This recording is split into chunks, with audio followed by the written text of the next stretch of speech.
नमस्कार, मैं अश्विनी गौतम कलेक्शंस में आपका स्वागत करता हूं। और साथियों, आज हम आए हैं सीतामाई गांव में। सीतामाई गांव हरियाणा स्टेट की करनाल डिस्ट्रिक्ट में पड़ता है और यह करनाल से तकरीबन 25 किलोमीटर दूर काछवा रोड पर स्थित है। दोस्तों, जो सीतामाई गांव है, यहाँ पर एक सीतामाई मंदिर है। ये वो स्थान है जहाँ पर सीता माता धरती के गर्भ में समा गई थी। चलिए इसके ऐतिहासिक और पौराणिक महत्व को जानते हैं और यहाँ के जो नागरिक हैं उनसे बात करते हैं कि आखिर इस गांव का और इस तीर्थ का क्या सांस्कृतिक महत्व है। तो चलिए दोस्तों, चलिए। साथियों, मेरे साथ है रविंद्र भूषण बैरागी जी और आज हम इनसे जानेंगे कि इस जो तीर्थ है सीतामाई में, इनका क्या सांस्कृतिक महत्व है। सर, सबसे पहले मैं अपने चैनल पर आपका स्वागत करता हूँ। आपका भी स्वागत है। सर, मुझे इस गांव के बारे में और जो सीतामाई मंदिर है इसका सांस्कृतिक महत्व थोड़ा बता दीजिए। इसका ये जहाँ पर हम खड़े हैं जी, ये वेदवती तीर्थ के नाम से है। वेदवती जी? जी हाँ जी जी। इसको आप गूगल पे सर्च करोगे तो मिल जाएगा। जी जी। कुरुक्षेत्र से दक्षिण में 25 किलोमीटर। अच्छा जी। ऐसा इतिहास है इसका। जी जी जी। तो एक वेदवती कन्या थी। जी जी। वो इस जगह पे बैठ के उसने तपस्या करी। ठीक है जी। कि श्री विष्णु भगवान जी को मैं अपना पति के रूप में जी चुनूं। जी। उसके लिए तपस्या करती रही वो। ठीक है जी। तो जैसे वो तपस्या में यहाँ बैठी थी, रावण सतयुग में भी हुआ। जी जी। और त्रेता युग में भी हुआ। दो युग में हुआ जी। जी हाँ, रावण तो आज भी है, जो गंदे काम करते हैं वो रावण ही है। जी जी, बिल्कुल बिल्कुल। तो रावण अपने पुष्पक विमान से ऊपर से घूम रहा था, जा रहा था इधर कहीं यात्रा पे। जी जी। उस वेदवती कन्या पे उसकी नजर पड़ गई। ठीक है जी। तो अपना विमान उतारा जी।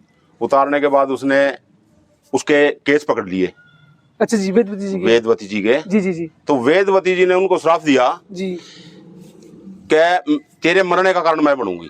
अच्छा जी। वो ही सीता अवतार लेके आई। अच्छा, बाद में उनका सीता की माता के सीता माता का अवतार हुआ। अच्छा जी। ये वामन पुराण में इसका इतिहास है। वामन पुराण में? जी जी हाँ। जी जी। कहो तो मैं वामन पुराण लिया के दिखा भी सकता हूँ, मेरे पास पढ़िए। अच्छा जी, ये तो बहुत अच्छी बात है। तो उसके बाद जनक के यहाँ पैदा हुई जानकी। राजा जनक जी के यहाँ? राजा जनक जी के जो मिथिला के नरेश थे। मिथिला के। हाँ जी। हाँ हाँ जी। उनके यहाँ पैदा हुई। जी जी। और श्री रामचंद्र जी उनके पति हुए। जी जी।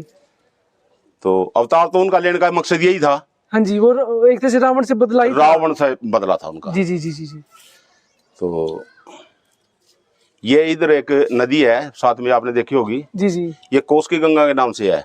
कोस की गंगा? जी हाँ, इसका भी जो इतिहास है वामन पुराण में मिलेगा। अच्छा, इसका भी जिक्र मतलब है वामन पुराण में है? जी हाँ, गूगल पे भी सर्च कर सकते हो आप। ठीक है जी, ठीक है।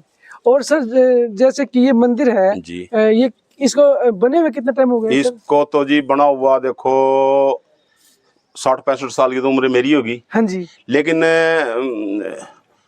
उसके हिसाब से जो जैसे सीता माता जी धरती में समाई थी। जी जी। यहाँ से 6 किलोमीटर पड़ता है जी वाल्मीकि आश्रम।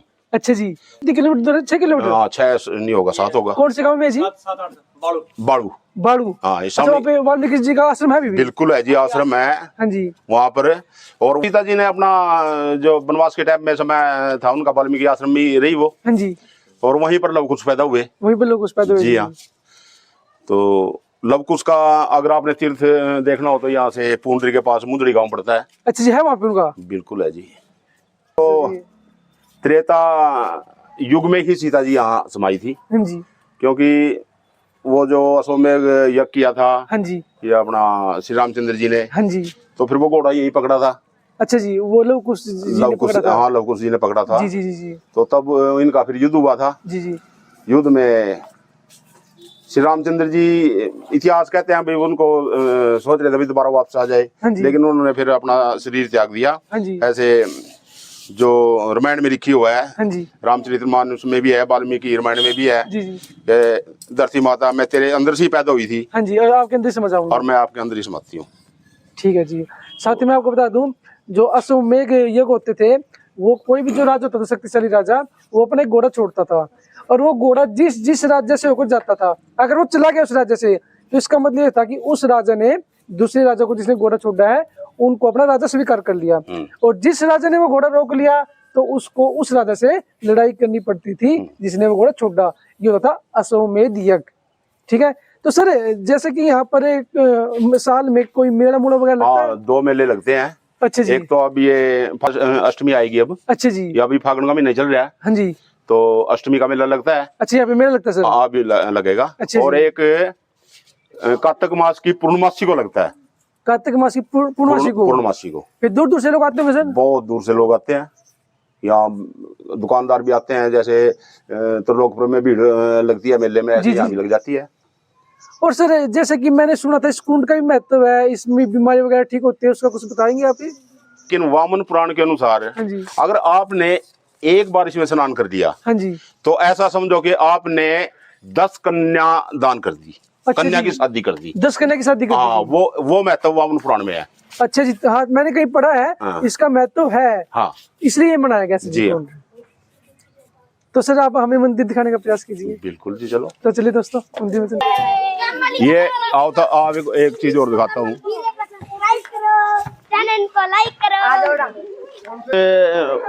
इन रंग की दिख रहा है ये गोल गोल जो दिख रहा है, हाँ जी, ये ऊंट के पैर के निशान की ईंटें हैं ये। अच्छा जी, ठीक है जी, ठीक है। ये किसी कोई रबारी होते थे, हाँ जी, वो ऊंट रखते थे। अच्छा जी। तो जंगल था, सियावन था। अच्छा जी। और सियावन का अपभ्रंश हो गए, अब सिवन गांव के नाम से मशहूर हो गया। अच्छा, ये सारा जितना भी था जंगल था, हाँ जी, तो उस जंगल में उसके ऊंट गुम हो गए। ठीक है जी। तब यहाँ बैठ के उसने माता जी से प्रार्थना करी, अगर मेरे ऊंट मुझे मिल जाएं, अच्छा जी, तो मैं उनके ईंटों की, पैर की ईंटों के निशान की ईंटें आपके इसमें लगाऊंगा। अच्छा जी, ये उसने लगाई। अच्छा, फिर वो उन्होंने यहाँ पे बैठ के उनको सपने में माता दिखाई दी? हाँ, सपने में माता दिखाई दी। अच्छा जी। उनके ऊंट मिल गए जी, तो उसकी मान्यता पूरी होगी। मान्यता पूरी होगी जी, तब उसने ये ईंटों का, अच्छा, तब ये निर्माण कराया। हाँ।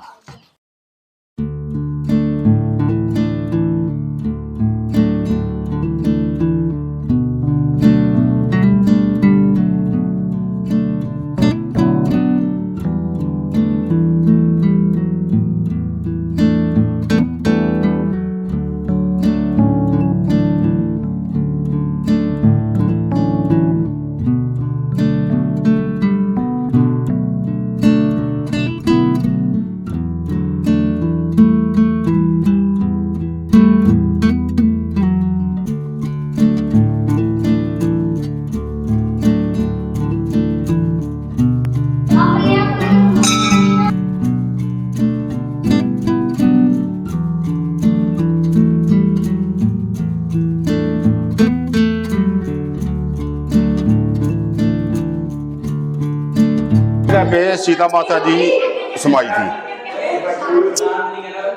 अच्छा, यहाँ पर समाई थी। ये बहुत ही गहरा एक कुआं था। अच्छा जी। तो आज से जब ये मंदिर में या महंत जी आए, महंत प्रेमदास जी, अच्छा जी, तो उन्होंने उनकी देख रेख में बनाया ये जितना भी बना छोटा मोटा काम। अच्छा जी। और उन्होंने फिर पुजारी जो होता था ना, हाँ जी, नीचे जाने में दिक्कत आती थी। अच्छा जी। लाइट का प्रबंध नहीं होता था उस टाइम में। जी जी जी। तो मोमबत्ती भी नहीं होती थी, दीवा दावा लेके जाते थे। हाँ जी। तो फिर उन्होंने अपनी सुविधा के लिए इसको ऊपर उठा दिया। थोड़ा ऊपर उठा दिया। हाँ। अच्छा जी। ये बहुत गहरा था। ठीक जी। तो ये गर्भगृह है जी, जहाँ पे माता, हाँ, ये गर्भगृह है, माता जी की है मूर्ति। साथियों, ये वही जगह है जहाँ माता सीता गर्भ में धरती गर्भ में समा गई थी। और ये भारत में शायद एकमात्र मंदिर यही है। हाँ जी, एकमात्र मंदिर है जो माता सीता को समर्पित है। और जैसे कि आपको पता है, भगवान राम के साथ माता सीता की शादी हुई थी, इनके 2 बच्चे थे, लव और कुश, आप सबको पता है। और दोस्तों, ये हमारा जो स्थल है, ये बहुत ही सांस्कृतिक महत्व का स्थल है और हमें गर्व होना चाहिए। और दोस्तों, मैं आप लोगों से भी कहूँगा कि आप अपने परिवार के साथ जितने भी हमारे सांस्कृतिक और ऐतिहासिक जगह है, आप वहाँ पर सह परिवार जाएं, ताकि जो हमारी नई जनरेशन है उसको अपनी संस्कृति का पता लग सके। तो सर, और जैसे ये मंदिर बनाया सर जी, इसमें किन ईंटों का प्रयोग किया गया है? साधारण ईंटें सर? वो छोटी ईंटों का है। अच्छा, छोटी नीचे वाला दो। अच्छा, ऊपर वो ऊंट के पैर की है। अच्छा। उसके बाद फिर वो जो ये मीनार गुंबद सा बना हुआ है, हाँ जी, ये सीमेंट का और बजरी का बना हुआ है। सीमेंट और बजरी का बना हुआ है। ठीक है जी। ये नीचे जो है ना, ये नीचे अभी तक किसी ने छेड़छाड़ नहीं की, सिर्फ इसका रिपेयर वगैरह किया है। हाँ जी। लेकिन जो शुरू से ही बना हुआ था। अच्छा जी, शुरू से ही बना हुआ था। हाँ, हो सका है ये महंत प्रेमदास जी थे। अच्छा जी। ये आ गए थे मेरा 1940-40 में आए होंगे यहाँ। जी जी जी। तो इन से पहली है ये तो बना हुआ। अच्छा जी। तो ये जो जैसे हनुमान जी की मूर्ति है जी, और शिवालय है जी, ये उन्हीं के टाइम में बनया है। ठीक है, ठीक। और ये जो ये बनया है बार बड़ा, ये सब महंत प्रेमदास जी के टाइम का बना हुआ है। अच्छा, महंत प्रेमदास जी के टाइम का बना हुआ है। उनकी 89 में शरीर पूरा हो गया था उनका। अच्छा, शरीर त्याग के चले गए थे। हाँ, तो उनके चेले फिर ये थे महंत विशेषरदास जी। अच्छा जी। ये 2009 में ये भी शरीर पूरा कर गए। ठीक है जी। तो आप लोगों को सर कैसे महसूस होता है, इतने ऐतिहासिक जो आप सांस्कृतिक जगह का ये स्थान है, आपको कैसे महसूस होता है सर? हम तो ऐसा महसूस होता है जी हमें तो जैसे हम दुनिया की सबसे पवित्र धरती में बैठे हो। हाँ जी, बिल्कुल जी, बिल्कुल बिल्कुल बिल्कुल। अपने आप को धन्य समझते हैं जिन्होंने इस धरती पे जन्म लिया। बिल्कुल जी, बिल्कुल। ये देखो जी, हमारा सौभाग्य होता है वो भारत ऋषि मुनियों का देश रहा है। और जी हमारे यहाँ पर बहुत सी माताएं हैं, बहुत से देवी देवता है जहाँ पर जो इस धरती पर अवतरित हुए। जी हाँ। तो जी एक अलग ही खुशी होती है। अलग खुशी होती है।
तो आपको एक खास चीज दिखाते हैं।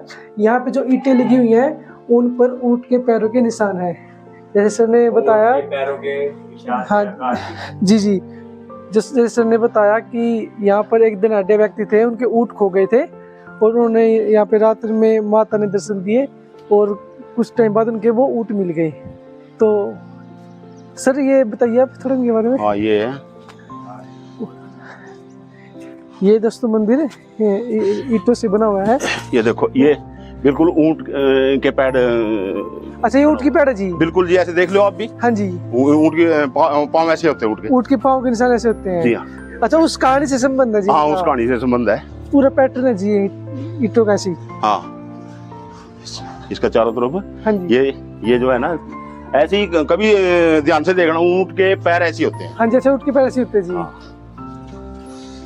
इसी का मतलब कि ध्यान रखा गया कि जो यहाँ पर उनके जो धनाढ्य व्यक्ति थे उनके ऊंट मिले। हाँ। तो उन्हीं के उस पे ये ईंटें बनाई गई। हाँ, उसने ही ईंटें बनवाई थी। अच्छा जी। दरबारी था जो जिसके ऊंट थे। जी जी। तो उसने उसकी मान्यता पूरी होगी। हाँ जी, वो बस मनोकामना पूरी होगी। मनोकामना पूरी होगी। हाँ जी। तो मनोकामना अपना पूरी होने के बाद उसने ये बनवा दिया।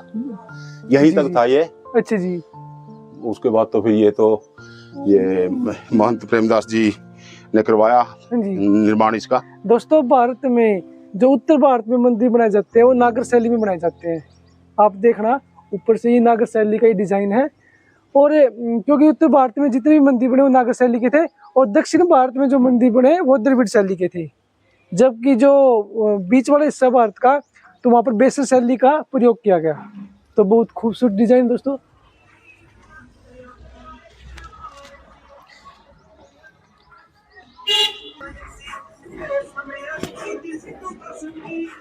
इसका जो निर्माण करवाया है ना, ये जो ईंटें वगैरह लगी हुई हैं, हाँ जी, ये विकास बोर्ड ने लगाया पैसा यहाँ पर। ये जो कुरुक्षेत्र विकास बोर्ड है? हाँ, कुरुक्षेत्र विकास बोर्ड ने। अच्छा जी। 1 करोड़ 20 लाख के करीब इसके पैसे लगे हैं। हाँ, ठीक है, ठीक है।